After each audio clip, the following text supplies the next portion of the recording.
You know how a cartoon will have a beautiful intro with super fluid, lively animation, getting you pumped for the next 11 to 30 minutes of your life? But eventually, that theme song gets updated and the animation doesn't look nearly as good as before. Some might even say, mid? Maybe the show switched to HD, and they had to remake the theme in 16:9 instead of 4:3. Maybe they updated the theme because so much has changed in the status quo that the old intro no longer reflects what the show is. Or maybe there was a shift in the art direction. The style changed, so they gotta update everything for the sake of consistency. No matter what the reason may be, there's a new opening on our screens, and it looks so much worse. Like on its own, it's not bad at all. But when you put it side by side with the original, you can see how stiff and lifeless it is in the grand scheme. Not SpongeBob though. Somehow they captured the energy of the original theme and its HD counterpart flawlessly.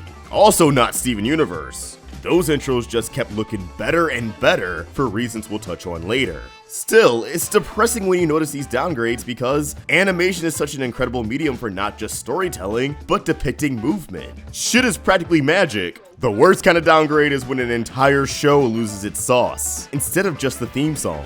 Something that's sadly becoming more common. So what gives? Why do some cartoons start to look lifeless?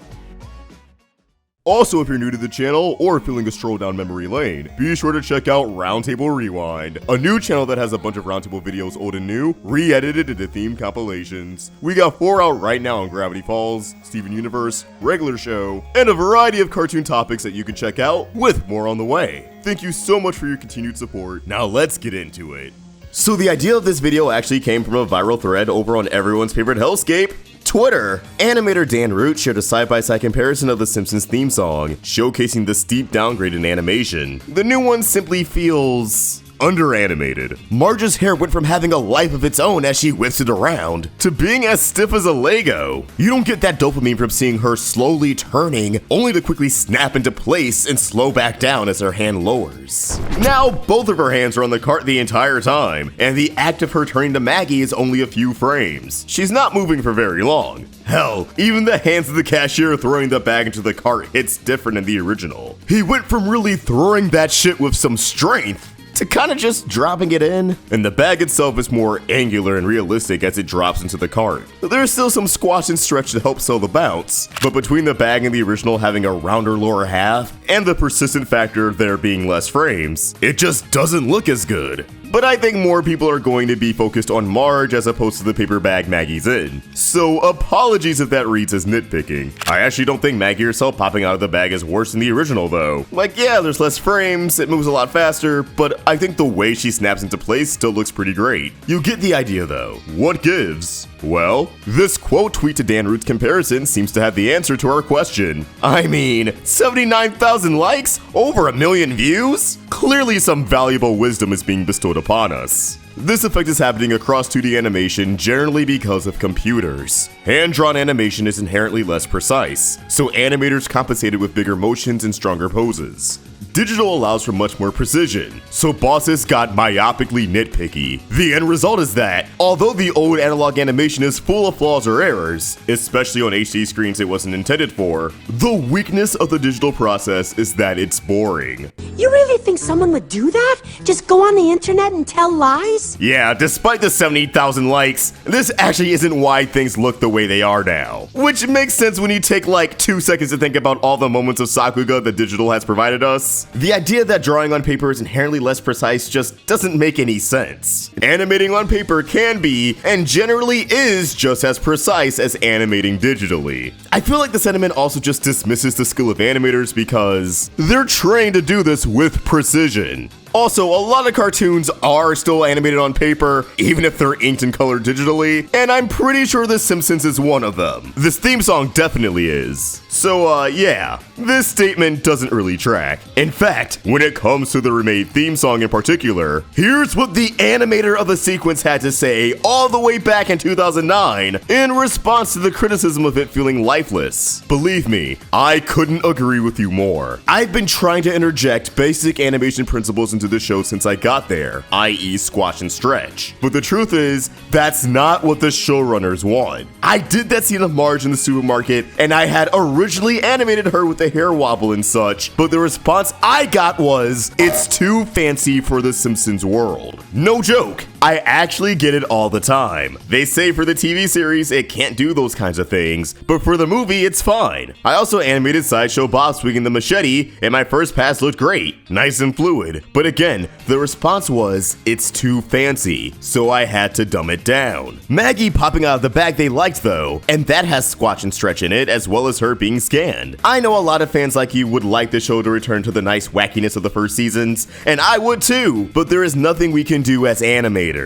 If Groening and Algene say they want less wacky, more tacky, then we don't have a choice. We work for them. It's their project. Luckily, I think they've changed their tune in the 15 years since this post was made, since recent seasons have had plenty of robust character acting. Although you could argue a lot of these moments may not feel as cartoony, at least in comparison to the earlier seasons, they're certainly still fluid. I think it looks pretty cool. Yes, sometimes the animation can be sanitized simply because of direction. That delectable squash and stretch movement isn't always what the people in charge are looking for. I know, it's crazy, and I don't think it really works when the show has had fancy animation before. But also, some shows really do benefit when they rein it in on the animation. You think Gumball would be as funny if it was always moving like a James Baxter scene? Oh no. However, there's still some truth to this thread, in the sense that corporate greed can lead to worse animation, just in a different way. It's not that studios are myopically nitpicky, it's that they're cheap as hell! Matt Brawley, resident GOAT and creator of Amphibia, chimed in with his own truth bomb. And I mean, he and his team created 3 seasons of television on top of everything else he worked on. The guy knows what he's talking about. This is not because of computers. This is because of the contentious relationship US studios have with overseas studios, who always play it safe, so they aren't charged for a retake. Some of the wildest shit is done 100% digital these days. This is a procedure issue, not medium.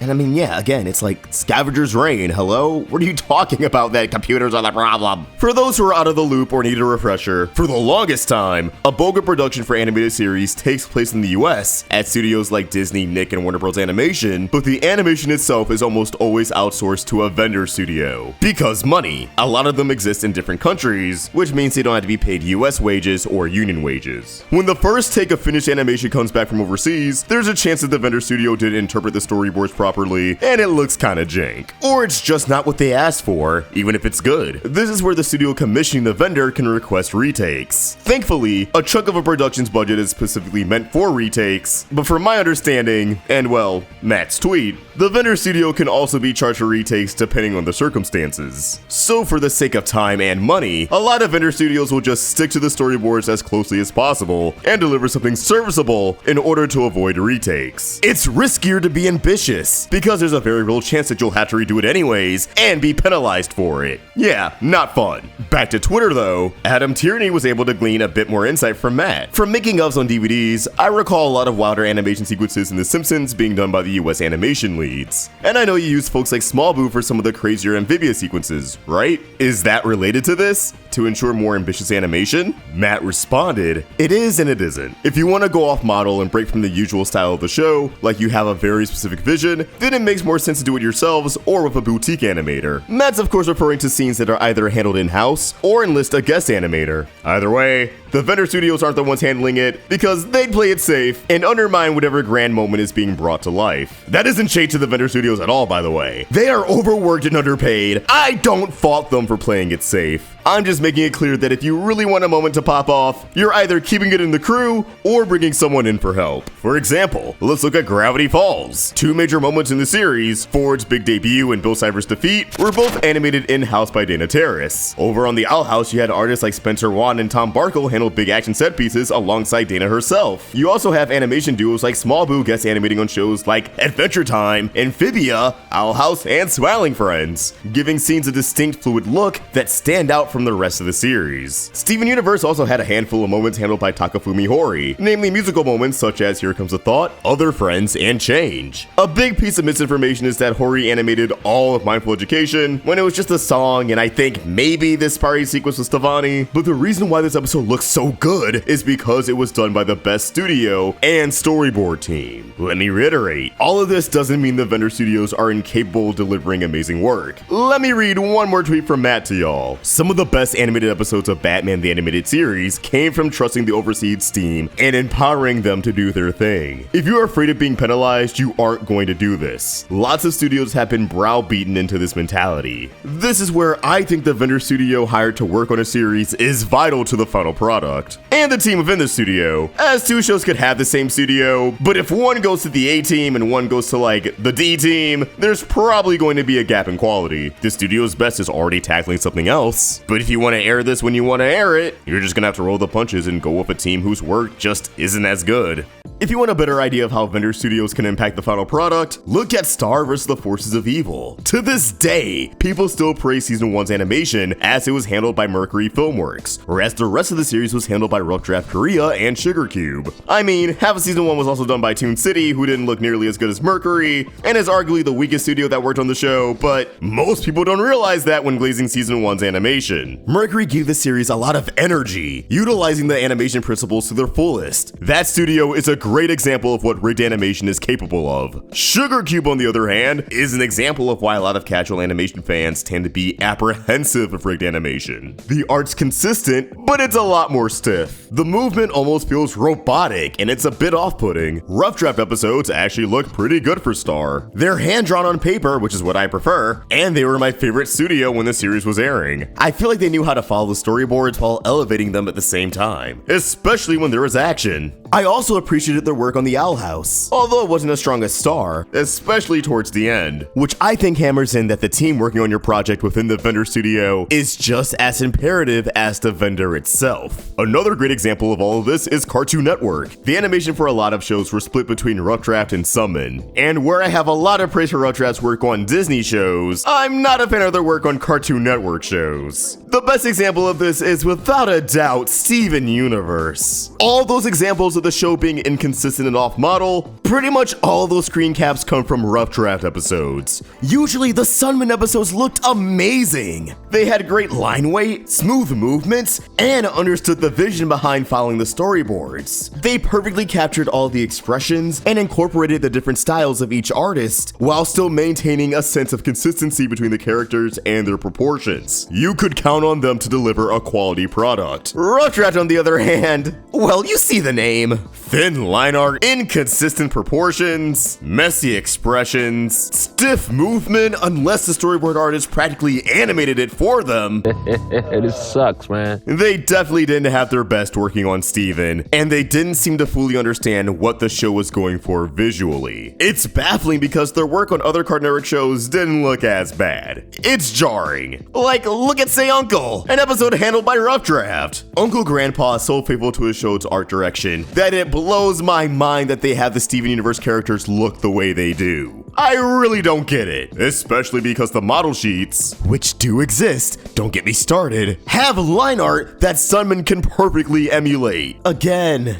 it's not like the studio was always bad. They produce plenty of animation that look great. Why do you think they're still getting work? But I do think a lot of their work suffers from the unwillingness to get penalized and pay for a retake. They want to get it right the first go around, so they try to follow the storyboards as closely as possible. But then that goes to another issue, which is that storyboards aren't supposed to be what they've become, which are essentially keyframes. Storyboards are meant to convey the basic idea of a scene, not necessarily meant to be on model or capture all the details of a character. It's just meant to be a guide. As long as it's readable, a vendor studio should be able to fill in the blanks. Go look at an animatic from the 90s and 2000s and compare it to an animatic from a show in the 2010s or 2020s. It will blow your mind how much more demanding things have gotten as technology advances and corporations get greedier. Between job creep and cost-cutting measures like small retake budgets, storyboard artists and revisionists kinda have their hand forced to make their boards a few degrees away from keyframes. Hell, sometimes these boards even have the in-betweens, giving the vendor studio little room to fumble the bag. But there you have it, mystery solved. Those are all the reasons why animations can get downgrades. And of course, stuff like budget cuts or overlapping schedules. And no disrespect to the person who did go viral off of a misinformed take. I want to have faith that they probably got the idea from someone else, and they probably didn't expect their take to blow up. But it was a good launching pad to talk about something I've always found fascinating with animation, and clearing up misinformation is always a net positive. Wait, did they block Matt? It says post unavailable. That only happens when a tweet is deleted or whoever's quoting got blocked. Aw, dude, come on, take the L. Don't be like that.